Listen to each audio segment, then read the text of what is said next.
Hi, నమస్తే. నేను మీ లక్ష్మీ నాయుడు. నా గొంతు పోయిందండి, అందుకే వీడియోస్ చేయలేకపోయాను. కానీ ఈరోజు ఒక్క విషయం చెప్దాం అనుకుంటున్నా. మీరే చెప్పండి, సారీ అంటే క్షమాపణ, అది చెప్పడం కరెక్టా కాదా అన్నది మీరు కూడా కొంచెం కామెంట్స్ ద్వారా చెప్పండి. మా ఫ్యామిలీలో మా పెద్దలు మాకేం చెప్పేవాళ్ళు అంటే, సారీ అన్న వర్డ్, అలాగే క్షమాపణ అన్న word, it builds the relation అని చెప్పేవాళ్ళు అనమాట.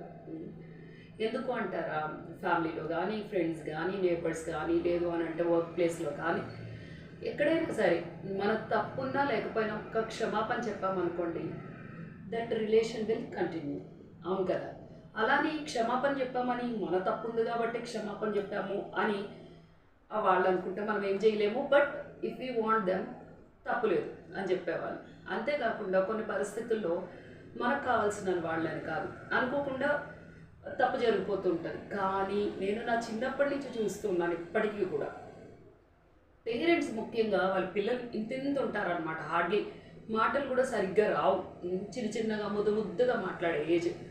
అయ్యో ఇలా చేశారు కదా, కొంచెం పిల్లల్ని సారీ చెప్పమనండి అన్నాం అనుకోండి, అమ్మో మా పిల్లలే సారీయా అంటుంటారు. దయచేసి చెప్తున్నానండి, చిన్నప్పటి నుంచి నేర్పించండి. తప్పు జరిగింది అనుకోండి, సారీ క్షమించండి అని అడగడంలో ఏం తప్పు లేదండి. అది పెద్ద నేరము ఘోరము అయితే కాదు, సరేనండి. తప్పు చేస్తే వాళ్ళు చిన్నవాళ్ళైనా పెద్దవాళ్ళైనా, డబ్బున్న వాళ్ళైనా పేదవాళ్ళైనా, మన దగ్గర వర్క్ చేసే వాళ్ళు చిన్నవాళ్ళైనా కానీ క్షమించండి అని అడగడంలో ఏమీ తప్పు లేదని మా పెద్దవాళ్ళు చెప్పేవాళ్ళు. మేము అదే ఫాలో అవుతున్నాం. మేము మా పిల్లలకు కూడా అదే చెప్తున్నాం. మీ ఆలోచన ఏంటి అన్నది కొంచెం కామెంట్స్ ద్వారా చెప్పండి, ఓకేనా?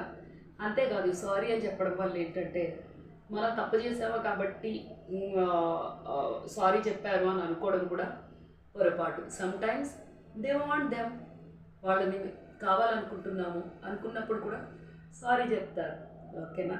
Bye bye.